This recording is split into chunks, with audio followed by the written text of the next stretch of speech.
শিক্ষকরা আজকে ছাত্রদের সাথে রাস্তায় নেমে এসেছে কেন? আমাদের এটা একটা যৌক্তিক আন্দোলন বলে। তো আমি শুধু একটা কথাই বলবো যে আজকে দেশে যে গণ অভ্যুত্থান বিরাজ করতেছে, কেন করতেছে?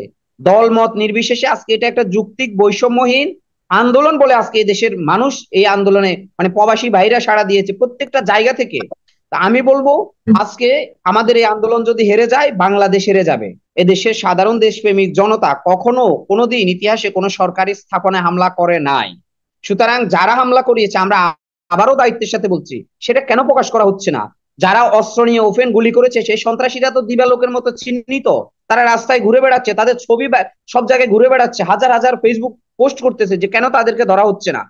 এই সবের রাষ্ট্রীয় কায়দায় একটা সন্ত্রাসী গোষ্ঠী সৃষ্টি করে তাদেরকে রাষ্ট্রীয় মদদে আজকে এই দেশের সাধারণ ছাত্রদের উপর, সাধারণ মানুষের উপর লেলিয়ে দিয়েছে। এটা কি সংবিধান দিয়েছে? আজকে সাংবাদিকরা প্রশ্ন করেছে, যারা অভিভাবক, যে শিক্ষার্থীরা এখন বর্তমানে ডিবি হেফাজতে রয়েছে 6 জন, নাহিদ ইসলাম এবং অন্যান্যদের অভিভাবকদের সাথে কথা বলেছে, যখন তারা ডিবি অফিসে গিয়ে হেফাজতে থাকা শিক্ষার্থীদের সাথে বা শিক্ষার্থী নেতাদের, আপনার নেতাদের সাথে কথা বলেছে, যখন বের হয়েছে সাংবাদিকদের মুখোমুখি অবস্থা বলেছে, অভিভাবকরা বলেছে তাদের আহ আটক থাকা অথবা হেফাজতে থাকা ওই শিক্ষার্থীরা সর্বশেষে ভালো আছে, সুস্থ আছে, এবং তারা যে স্টেটমেন্টটা দিয়েছে প্রত্যাহারের, সম্পূর্ণ সুষ্ঠুভাবে দিয়েছে, তাদের মধ্যে কোনো উদ্বেগ নাই, তারা আহ কোনো ধরনের চাপবিহীন এই স্টেটমেন্ট দিয়েছে। আপনি কি বলবেন? হুম, সবাইকে ধন্যবাদ জানাচ্ছি। আমার কথা শুনতে পাচ্ছেন সাগর ভাই? আপনাকে শুনতে পাচ্ছি ক্লিয়ার, বলুন। আপনি কি আমার প্রশ্ন বুঝতে পেরেছেন?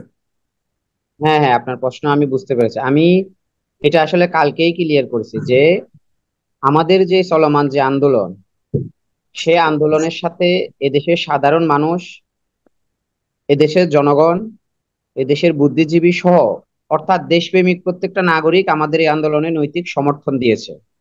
তো সেই ক্ষেত্রে আমাদের আন্দোলনে মানে মিডিয়াগুলো থেকে এবং জানতে পেরেছি আমরা, এবং আমাদের যেই নিউজ পোর্টাল সেগুলো থেকে, যে 266 জনকে যে হত্যা করা হয়েছে, এই হত্যার এখন পর্যন্ত কোনো সুষ্ঠু তদন্ত হয় নাই, কোনো সুষ্ঠু বিচারও হয় নাই, এবং এই হত্যাযোগ্য এই গুলিটাও কিন্তু এখনো বন্ধ হয় নাই।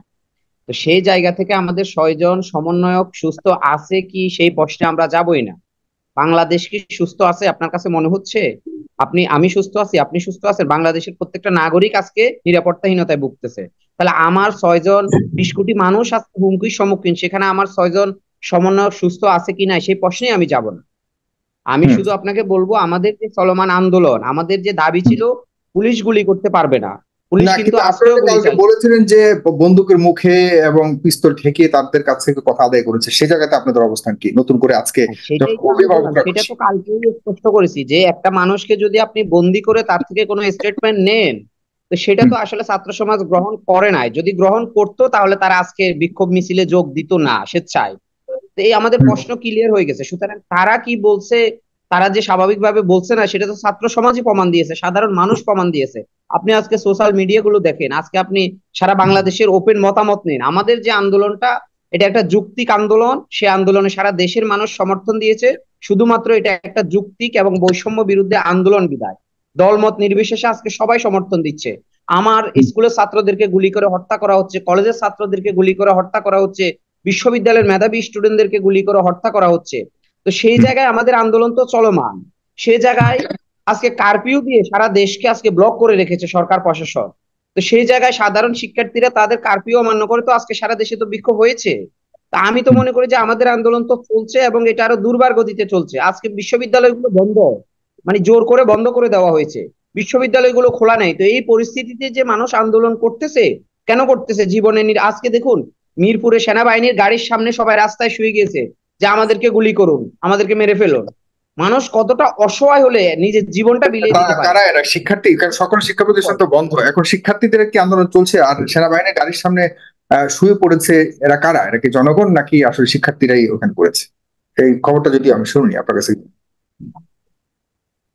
আমি আমি আপনার কাছে একটা জিনিস ক্লিয়ার করছি যে আমরা শিক্ষার্থীরা বৈষম্য বিরোধী ছাত্র আন্দোলনের ব্যানার থেকে বৈষম্যের বিরুদ্ধে ডাক দিয়েছি।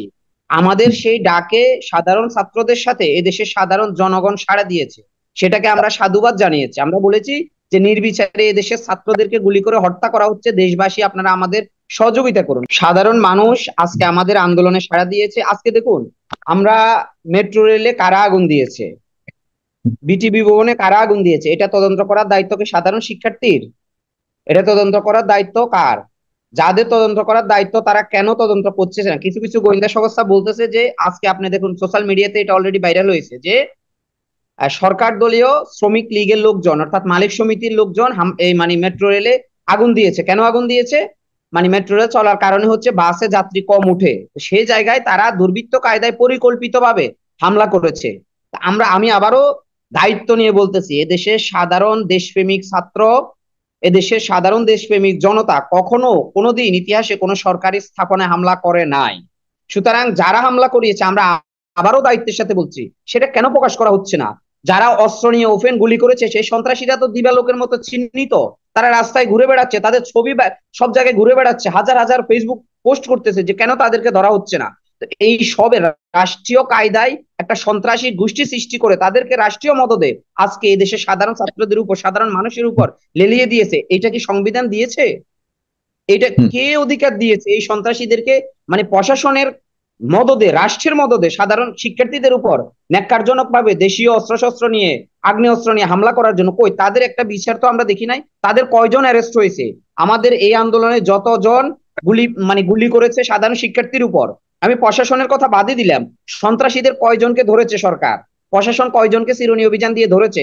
আমার দেশের সাধারণ শিক্ষার্থীদেরকে তারা চিরুনি অভিযান দিয়ে আজকে রেড ব্লক দিয়ে ধরতেছে।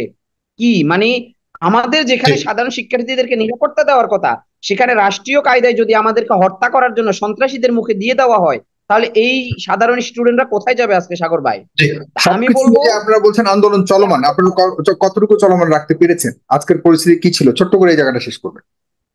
আজকের পরিস্থিতি, আমরা আমাদের যে বিক্ষোভের ডাক দিয়েছি, আমি মনে করি সাধারণ শিক্ষার্থীরা এবং কোথাও কোথাও সাধারণ শিক্ষার্থীদের সাথে সাধারণ জনগণ স্বতঃস্ফূর্তভাবে আমাদের আন্দোলনকে সফল করিয়েছে। আমাদের যে বিক্ষোভ সমাবেশ, যে বিক্ষোভ মিছিল, সেটাকে তা আমরা বলবো রাজশাহী বিশ্ববিদ্যালয় দেখেন, আজকে জাহাঙ্গীরনগর বিশ্ববিদ্যালয় দেখেন, কোথাও কোথাও রাজশাহী এবং জাহাঙ্গীরনগর শিক্ষকরা আজকে ছাত্রদের সাথে রাস্তায় নেমে এসেছে। কেন? আমাদের এটা একটা যৌক্তিক আন্দোলন বলে। আমি শুধু একটা কথাই বলবো যে আজকে দেশে যে গণ অভ্যুত্থান বিরাজ করতেছে, কেন করতেছে? দল মত নির্বিশেষে আজকে এটা একটা যৌক্তিক বৈষম্যহীন আন্দোলন বলে আজকে এই দেশের মানুষ এই আন্দোলনে মানে প্রবাসী ভাইরা সাড়া দিয়েছে প্রত্যেকটা জায়গা থেকে। তা আমি বলবো আজকে আমাদের এই আন্দোলন যদি হেরে যায়, বাংলাদেশ হেরে যাবে। শুনেন, এই ছাত্র সমাজ, এই দেশপ্রেমী এবং সমাজ যদি হেরে যায়, তাহলে সত্যিকার অর্থে বাংলাদেশটা হেরে যাবে। আমরা হেরে গেলে আমাদের উপর নির্ভর করছে আজকে সারা বাংলাদেশের প্রতিটা মানুষ তাকিয়ে আছে স্টুডেন্টদের উপর। আর আমরা আমাদের জায়গা থেকে বলবো, যেখানে পুলিশ ন্যাক্কারজনক ভাবে গুলি করে আমাদেরকে হত্যা করেছে, যেখানে বিজিবি, ইসমাইল সম্রাট, এখনো পর্যন্ত আপনারা সম্পূর্ণ ডিক্লাইন করছেন যে 6 জন শীর্ষ নেতা ডিবি অফিস থেকে তারা এই আন্দোলনকে প্রত্যাহার করছে, সেটিকে এখনো পর্যন্ত আপনারা ওন করছেন না, আপনারা প্রত্যাখ্যান করছেন কোনোভাবেই তাদের এই বিষয়টিকে?